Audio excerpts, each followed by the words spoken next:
Okay, so I'm going at this in a very informal style to start with, and hopefully it will become more formal research, perhaps with the university or something. But for now, I kind of just wanted to gauge whether or not it was a topic worth going down the road towards, and I think it is.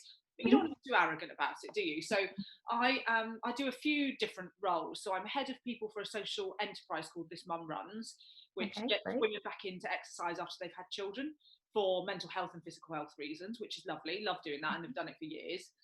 And then I also design curriculums for children's schools. So I used to be a primary school teacher once a while ago, and design curriculums for specialist provision schools, for children primarily with autism.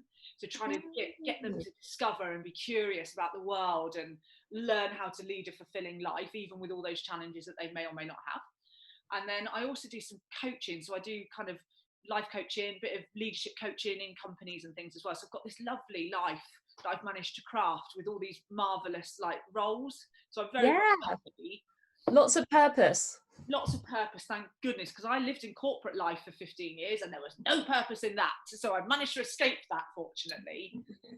So I'm really lucky, but I felt like, having met some really incredible women over the last 5 or 6 years where I've made that change in my life away from corporate and into different things, actually all of my roles now are enhanced by people trying things and discovering things and being curious and perhaps being adventurous. And but I see a massive lack of that in some of the demographics that I'm involved in. So some of the demographics I teach, the children don't go outside of a little suburb in Bristol for their whole childhood, and that's okay, because that's socio-economic and it's what it is. But there's got to be some way we can bring that experience of adventure to them, or offer them some sort of aspiration or inspiration, or make them feel like it's accessible to them.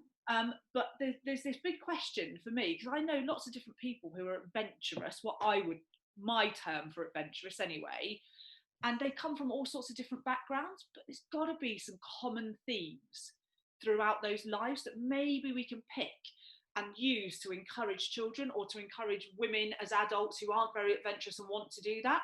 So that's what I'm trying to find, if there are any kind of common themes or things that are really prevalent in people's lives that make them adventurous. Well, that's super interesting. And actually,